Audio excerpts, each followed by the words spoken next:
So I know this video was supposed to drop last week, but the day I was recording ended up not being a very good day.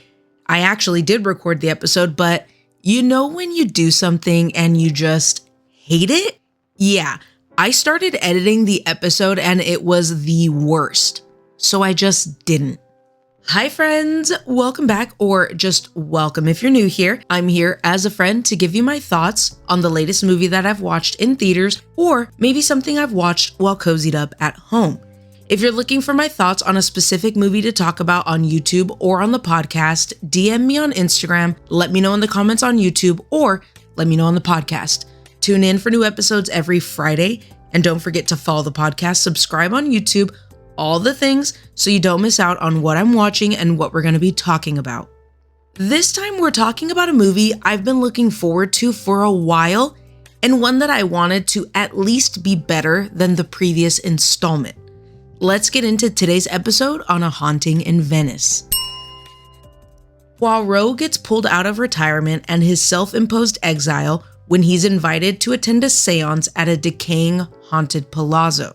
He's reluctant to attend, but he can't help returning to the life he tried to isolate himself from. He soon finds himself in the middle of a sinister world of shadows and secrets when one of the guests is murdered.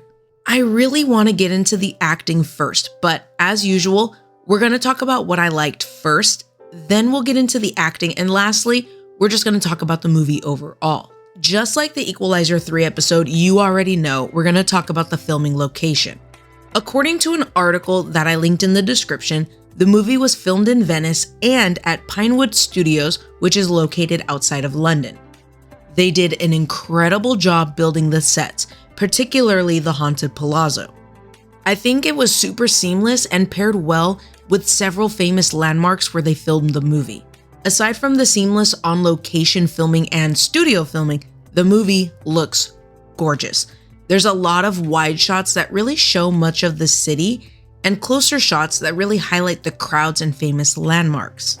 I especially love the shots of the city coupled with the explicit Halloween elements, such as the costumes, which are fantastic. It all fits so well and added so much to the look of the movie and the mood. Overall, I think the setting of this movie really lends to the story, and it's just that look, the history, the mystery, and the fact that there could be and maybe are ghosts around every corner. It's just spooky. This is a really strong third installment. Maybe it was the location, maybe it was the vibe, it was definitely the acting, but I'll get to that soon.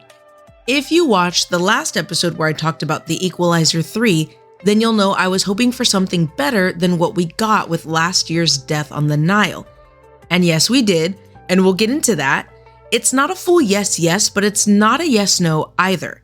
I really love the story and I love the mystery. This movie is super easy to get hooked into, and it's easy to just sit back and watch the story unfold, but it's also just as easy to play detective yourself and put all the clues together.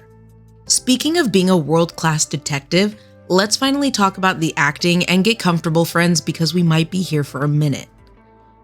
Don't get me started on the criminally underused Michelle Yeoh.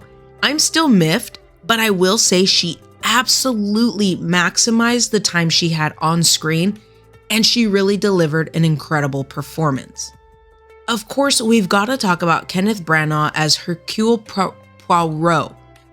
Don't come after me for my pronunciation. If you've been here, then you know, and if you're new here, welcome. This is me.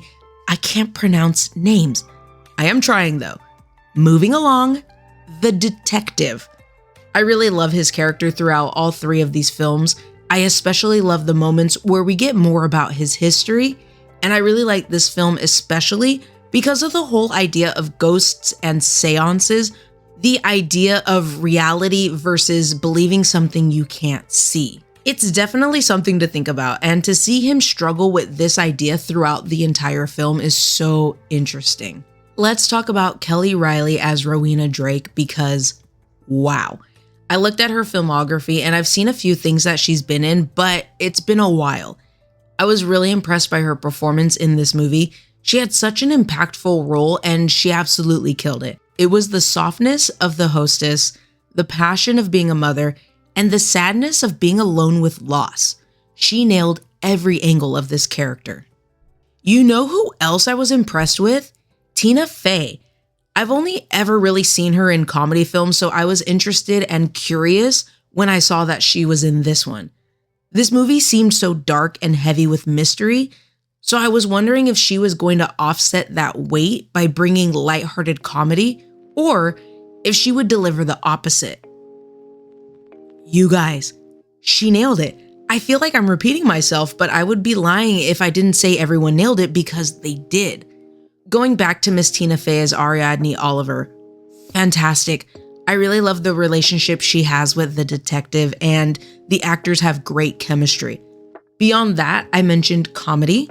She brings that a little from time to time, but I think her acting really shines when the character is more serious and grounded, especially in the situations that the movie brings, because a heavier lean on the comedy would have changed the entire mood of the film. You know who else I was impressed by? I honestly was impressed by everyone. I've said it before in the past, it's a real treat when the entire cast brings 100%. Jude Hill as Leopold Ferrier, the kid, he really surprised me. I think it's really a hit or miss with child actors, and I tend not to be super critical, and I don't really pay much attention to them, but this kid, he really held his own in a haunted palazzo full of incredible actors and actresses. All right, so what did I think about the movie? Is it worth watching? Let's just put it all out there. If you like those intricate mystery movies that'll keep you on your toes, then this is such a good one to add to the watch list. So you remember when I said that this is an easy movie to sit back and watch, just go for the ride, but it's also just as easy to play detective? Well, I love to solve the mystery. I love to put in my initial gut reaction guesses and then pick up on all the clues that I can to figure out the mystery. Well, true to the reputation as a world-class detective that I do not have, I figured out a lot of parts of this mystery. It was predictable, but in that good way, and in that way that actually left enough surprises that kept the story interesting. If you're looking for a reason to skip, I would say if you don't like mystery films, based on some negative reviews that I looked up, a lot of them were referencing the Agatha Christie novel the movie is inspired by, as well as changing the setting from England to Venice. There were also some negative reviews about the acting, but I really liked the acting from pretty much the entire cast. Have you seen A Haunting in Venice yet? If you saw the movie, what did you think about it? This movie, this mystery, is easy to follow and fun to put together. It's not overcomplicated in a way that would make you tune out, and what might initially read as simple actually still has some twists and surprises. If you like the previous two films in the franchise, Murder on the Orient Express and Death on the Nile, then you'll enjoy this movie. These movies are super easy to get into as the only consistent character is the detective, so you don't have to have seen the previous two films to watch this one. I wanted to fill out the section a little bit more, so I rewatched the trailer for the movie, and I will say, the trailer is giving scary. She's a little spooky, and the movie is definitely not going to deliver on scares in the way you might think it would based off the trailer. All right, mystery fans and detectives, that brings us to the end of the video.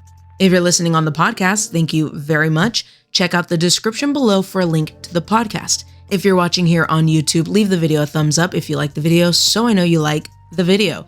Let me know your thoughts on the movie in the comments below. Thank you so much for hanging out with me and for catching today's episode. You can listen to new episodes every Friday. Make sure you follow on Instagram, subscribe on YouTube, follow on Spotify, you guys, especially for those podcast exclusive episodes. Speaking of podcast exclusives, I dropped one 2 weeks ago on the movie Cobweb, so check that one out on the podcast. Follow me on all the things so you don't miss out on the next movie we're going to be talking about. We are busy this month. I don't know what happened. I went into September expecting a few movies, and somehow we are busy. Because this episode was late, this section got shifted around a little bit, so bear with me. The next movie I had tickets for was Expendables 4, and that episode is also dropping today. So if you want to know my thoughts on that movie, check that video out. No One Will Save You also dropped on Hulu. As much as I want to talk about that movie right now, and you guys, I seriously do, Like I said earlier, I skipped a week and it's all falling apart. I wanted to post my thoughts on that one in a podcast exclusive this week with Expendables 4, but I think that one's gonna have to go in the bank, you guys. I'll probably talk about that one when I'm on vacation for my birthday next month. We'll see, because there's a lot coming up, but if anything changes, I'll let you know in the community tab on YouTube and always on Instagram. The next movie I have tickets for is The Creator, which looks fantastic. The movie is getting a lot of high praise, so my expectations are getting higher and higher. Then, all my fighting through the trenches of watching the entire Saw franchise will pay off with Saw 10. I have no expectations that are beyond what these movies already deliver. Maybe better acting, but I'm back in the way back right now. I'm currently on Saw 6. I'm not gonna lie, I don't mind the editing. I think it's iconic and I love the music. Going back to expectations, maybe more of those moments that will make me cringe. I've had very few of those so far in the franchise, and we'll talk about that maybe a little more, if you want, when we talk about Saw 10. In the meantime, check out my Instagram because I'm making my way through the franchise right now. After that, we've got The Exorcist 50th anniversary. Is this a good time to tell you guys I haven't actually seen that movie? Before y'all drag me in the comments, I had actually been looking for an edit of the original cut on Reddit, but I couldn't find a working link. So I kinda gave up and forgot about it. Then when we went to watch A Haunting in Venice, they played a trailer for the Fathom event, and I dropped the money so I can see that one in theaters. I'm really looking forward to this one because I'm interested to see how well it holds up today. I'm not going to do a whole episode on that movie, but I will definitely talk about it when I talk to you guys about The Exorcist Believer, which I also have tickets for. That movie looks truly horrifying. If you've been here, then you know I don't like possession movies, specifically dealing with churches and religion. It gives me the heebie-jeebies. So I hope you'll join me on YouTube and the podcast, especially for those exclusive episodes. I would love to hear from you guys, so please let me know your thoughts on today's episode or just your thoughts on the movie we talked about today in the comment section on YouTube or on Spotify. I want to know what you're thinking, so let me know wherever you are listening or on Instagram at a.rocket.review, and I'll talk to you guys next week. But until the next episode, spread positivity, be safe, take care of yourself, and if an old friend invites you to a séance, just decline the invitation or accept. It could be an interesting night. I'll talk to you guys soon. Bye.